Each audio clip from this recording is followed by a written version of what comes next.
Hi guys, and welcome back to my channel. My name is Marissa if you are new here, and if you're a returning subscriber, hi, welcome back. So today's video, I'm going to be doing a video explaining my home birth experience, and next week I will upload my hospital birth experience. So basically in 2017, my first daughter was born, and I had a home birth with her. She was my first delivery experience. So I had known nothing different. Recently, back in May, my second daughter was born and I had her in the hospital. So I wanted to do two videos, and then maybe I'll do a comparison video talking about what I liked and didn't like about both, because there are definitely pros and cons to both of them. So let's go ahead and get right into it. All right, guys. So when I was having my first daughter, I did have a midwife throughout my pregnancy, of course. So I am in Las Vegas. We do have the option for you to do a midwife within a hospital as long as your midwife that you select has delivery rights. Now, the midwife that I chose did not have delivery rights in the hospital. It was something that she expressed she was not interested in doing in the hospital. She was mainly focused on home births, and I was perfectly okay with that. Initially, my husband had some reservations though, and being that it was both of us that were partaking in it, I wanted to make sure we were on the same page. So we did go to a free consultation with her. It was an hour long where she explained the process from beginning to end and went over everything in detail on what the journey would look like as far as what our appointments would consist of, what labor and delivery would look like, what postpartum would look like, and she explained everything. And being first time parents, that was very important to me at the time, because of course I had not had a baby before, so all of the information I could get was very helpful, and I was very nervous about interventions that were unnecessary. So it was really helpful having her opinion and her advice, and she was very natural, which is kind of the whole purpose of home birth. So if you're really big into not wanting a lot of interventions, there is a lot of benefits with the home birth for that regards. Now, for appointment wise, my appointments were an hour long, and every appointment was. So from first trimester through delivery, my appointments were 1 hour. They were the same distance apart as when I had my daughter in the hospital and I used a physician. So I believe the first trimester and into the second trimester was once a month. And then once you get into the third trimester, I think it switches to bi-weekly, and then weekly appointments for the last month of your pregnancy. So that pattern is the same, at least it was with my experience. And the only difference that I could speak to would be the length of appointments. They were always an hour long. So we talked about different things. We would talk about nutrition. We would talk about how we were going to do the diapering, whether we wanted to do cloth diapers or disposable diapers, or whether we were going to do both. She educated us on just different things we were curious about. So if that's something you were thinking about, she kind of taught us about the diapers. With my first daughter, I had every good intention of doing cloth diapers. We had everything. But she actually was very sensitive and had very bad diaper rashes, so the cloth diapers were then out the window because they didn't wick away the moisture fast enough, and her rashes were horrendous. So mom tip, do not commit completely until you know that it's going to work for your baby, because we spent, between myself and my grandparents that supplied the big bulk of her diapers, we spent probably $500 to $800 on cloth diapers, and we were not able to use them. So I would not do that. It was a mistake I made with my first that I would not do again. First time mom, didn't know any better. But anyways, I digress. So with the birth experience though, so that was kind of the prenatal stuff. Everything was okay. We really enjoyed that. She had a lot of books we could check out. She was very in-depth with the appointments, which was great because I never felt rushed. So I was able to ask my questions, get my questions answered, and there was never that sense of a disconnect between her and I. We were always on the same page from day one of what I was wanting out of the birth experience and what I was wanting for her health and her safety and my health and my safety. And we were very clear and we were very on the same page. So we walked this line, and it was so nice because she became family to me. And that was a really great feeling. I could text her at any time and she would respond to me right away. There came a point where during my pregnancy that I was having a lot of contractions, and we eventually deduced that I just have an incredibly active uterus because I started getting contractions at 28 weeks pregnant. Now, I actually ended up going to the hospital 3 times with my first daughter because of the contractions. Now, generally speaking, Braxton Hicks contractions are not painful. I did not have pain, which was fine, but what was concerning was they were coming very consistently and they were in a pattern. So Braxton Hicks contractions, from what I have been told through both of my pregnancies, is that they should not be consistent, they should not be in any sort of pattern, and they shouldn't be painful. I, however, had very consistent contractions that were 2 minutes apart. They were not hurting me, but they were definitely in a pattern. I was definitely getting the more than 8 an hour, which they say if you have more than 8 Braxton Hicks contractions, you should go to labor and delivery. So I was just this constant rotation of into labor and delivery, out of labor and delivery, in, out. So 3 times I was in the hospital. I went in at 28 weeks, I went in at 30 weeks, and I went in again at 33 weeks to get the terbutaline to stop the contractions, which I would stop them and then they would just come back. So it was just this vicious cycle, but they were not causing me to dilate and they were not actually causing me to go into labor. So with that in mind, they were not putting me in any sort of risk. So even with that happening, my pregnancy was a low risk pregnancy. So home birth is definitely something that should only be done if you have a low risk pregnancy, and that's not to suggest that something could not go wrong during the delivery. Which now brings me into the next step of kind of the process, which was actually the delivery of my daughter. So her due date was November 23rd, and that was on a Wednesday, or no, that was Thursday. And I went into labor on November 20th, which was the Monday. So I went into labor on the Monday. I didn't know I was in labor. I had gone in for my regular appointment at it was my 39-week appointment. I was 39 and a half weeks though. So I went in, my appointment was at 11, and I spoke to my midwife and we just had our regular appointment.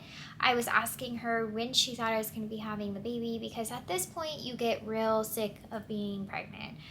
I was over it. I had been having these contractions, and although they started out not being painful, they did start to become painful. So over time, my contractions were getting stronger and stronger and stronger, except they started for me at 28 weeks. Now, traditionally, when you're thinking of labor, a big indicator of labor is that you're getting consistent contractions, but that wasn't an indicator for me because I had already been having that. And so I didn't know how I would know I was in labor. And that was really scary for me, because especially having a home birth, I didn't want to not realize I was in labor and get to a point where I was so far into labor and then baby wasn't coming. So anyways, we were talking about it. We were discussing, signs to look for. Of course, like if something happened, if my water broke or something like that, then it would have been evident, but that didn't happen for me. I ended up leaving that appointment. She did check me. This was the first time throughout my entire pregnancy that she checked if I was dilated, and I was not even a centimeter yet. I was almost a centimeter dilated when she checked me that morning, but she said, go home, eat some pasta. In case you go into labor, then you have the carbs and a little bit of energy. Try and take a nap, take a shower, just try and relax and rest as much as you can in case you go into labor. I kind of took that with a grain of salt though. I did go home. I attempted to rest, but I was super pregnant and I just couldn't get comfortable. Also, I was kind of excited about the hope of having a baby, but then there was that other part of me that didn't want to rest too much, because I constantly was hearing about putting yourself into labor is walking around, being active, and I really wanted baby out. I was very over being pregnant. So I tried to take a nap. It wasn't really working out for me. And then my mom happened to call, and this was maybe around 2 or 3. She called me to see if I wanted to go with my niece to go to McDonald's and then go to Walmart. And I was like, sure, let's do it. So her and I and my dad went with my niece, and while we were in McDonald's, my mom noticed that I was having stronger contractions, which I of course knew they were getting stronger too, but I wasn't paying them any attention because I had been having contractions for so long at this point that I had just given up any hope that they were going to put me into labor. So I was in a little bit of pain, nothing crazy though. She started timing them and they were about 4 minutes apart, 4 to 5 minutes apart, and she was timing them. But even still, as she was telling me this, I'm like, yeah, they've been consistent. It's fine. It's not labor. We then left and we went to Walmart after McDonald's, and I was at a point where the contractions started getting so strong that as I was pushing the shopping cart in Walmart, I had to stop and kind of wait there for a second for the contraction to kind of dull back down a little bit, and then I would just keep walking. And then shortly after we went home, and she had called my husband and told him that she was pretty sure I was in labor, because I still, if we're not noticing a trend here, was in denial that I was in labor. I was, in fact, in labor. So he came home from work. It's around 7 or 8 o'clock at night at this point, and he got home and he called my midwife. My midwife, of course, was like, why haven't you told me? But I just didn't think it was happening yet. So she ended up wanting to talk to me directly because he was the one that called her, and she wanted to talk with me through a contraction, which at this point I was still talking through my contractions. They were strong and they were powerful for sure, but they were not hurting me. As in the aspect of what you think of when people talk about how painful labor is. Labor is not a joke, but it is not some end-all be-all. So she ended up coming around 11. I had just blown up and started to fill up the birthing tub when she got there. And at this point, she didn't check me when she showed up. It was more just, let's get comfortable. Let's start letting labor do its thing. And she would monitor the heart rate. She had a probe that could go in the birthing tub, so that was pretty cool. She would check us periodically, but no, she didn't check if I was dilated, which I was okay with. I really didn't want that. I just didn't want to be bugged. So I labored up until about 2:30 in the morning, and she suggested that I get out of the tub, lay in my bed, and try and sleep in between my contractions. So I did that, and that's where it screwed me. So I got out of the tub. I was laboring in the room because she had wanted me to try and nap in between contractions. I was in the room by myself, and that's when I started to get in my head.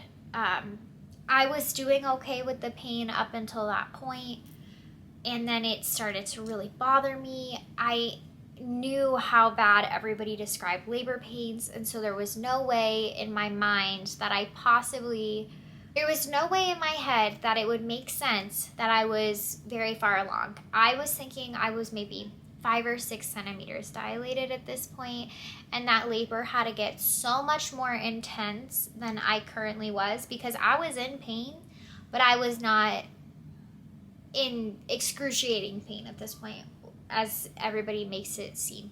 So it was hard for me to wrap my head around it getting so much worse, and in my head I was only probably halfway done. I yelled for my husband to come in from the other room, and he came in, and I was like, I want to go to the hospital. I want that epidural. There's no way I can handle this because it has got to get so much worse than this. And if that's the case, there's no way I can do it. And so he was trying to talk to me, and at this point I was not rational. I was real feisty, and I was like, no, we're going to the hospital. We're going to the hospital. We're going to the hospital. My midwife then came in, and she had this very calming aura about her and was like, what's going on? Well, we don't even know how far dilated you are yet, and we haven't even checked you, so let's see where you're at, and we'll go from there. So she checks me and tells me I'm 10 centimeters. So at this point, I'm like, yay, okay, just kidding. This is as bad as it's gonna get. I'm chilling, let's have a baby. So I got off the bed and she suggested that I go sit on the toilet. I went in the bathroom and I started pushing. My water still had not broke, so I actually broke my own water in the bathroom and it just went everywhere in the toilet. After that, I pushed on the toilet for maybe about half an hour, and then I got back in the tub and started to labor in the tub again. So once I got back in the tub, I actually started throwing up. I started shaking. I didn't really know what was going on, but she just said, it's normal, you're fine, just keep going. At this point, my secondary midwife had also arrived, and she was there for the delivery. So all of this is happening as I'm in the tub, under the impression I'm 10 centimeters dilated and that I am about to have my baby any minute. Well, that went on for 3 hours. So I pushed actively for 3 hours while I was having my home birth. When my daughter came out, she was birthed in the water. When she was born, right away I noticed something was wrong with the way she was breathing. So I, of course, was asking the midwives, what is going on? Is she okay? And they kept insisting, yes, she's okay. Her heart rate is normal. Her oxygen levels are normal. She's okay. But I kept telling my husband and them, something is wrong. Something is wrong. She was purple. She was not breathing, and I knew she wasn't breathing. Finally, they admitted that, no, yeah, she's not breathing. But she still was attached to my umbilical cord, so she was getting some oxygen that way. Then she let out a huge cry and started to breathe. Once she started to breathe, though, it was very raspy. The noise was something I had not heard before. It made me nervous. I started asking them again, what's going on?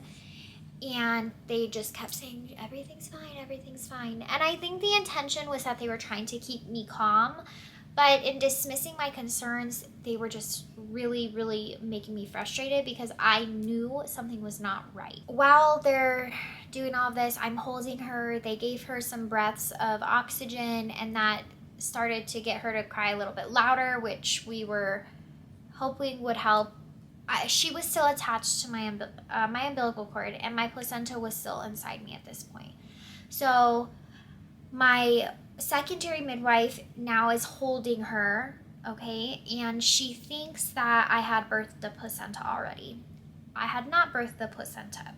She yanks the baby and then pulls the placenta while it's still attached to me. So that didn't feel the best. I, of course, screamed because it hurt, and then she brought the baby closer right away because she realized. And my primary midwife, I birthed the placenta. They immediately took Aspen off to the side to just kind of tip her upside down a little bit, try and get some fluid out of her lungs. Because what they ended up telling me after 10 minutes of this going on was that there was fluid in her lungs, the amniotic fluid, that most of the times it comes out as you're pushing.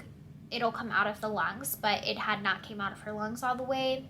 Normally, when there's fluid in the lungs, their vitals are also off, but all of her vitals were normal. So this is where it became a debate in my household of, do we do a hospital transfer or do we stay home and see what happens? I did not know what to do, and a lot of it was being put on me, which was hard because I didn't know. I'm not a medical person. I'm getting told if I take her to the hospital, they're going to put her in the NICU right away, and I'm not going to get to see her for 8+ hours. But if we stay home, we don't know that her lungs are going to clear up. They told me she wasn't in pain. It was just this big old mess, okay? In retrospect, knowing what I know now and having had a second baby, I disagree with the decisions that were made and the way it was handled strongly. My birthing experience at the end of the day was beautiful. I had her in my bed, in my house. I was able to immediately get in my bed with her, which was so nice. But obviously things went wrong. Now, in the big scheme of things, could they have gone much worse? Absolutely. in the end, we decided, my midwife actually stayed with us in our home for 5 hours after she was born to see how her lungs would do. And it just cleared up over that time, and she started to breathe completely normal.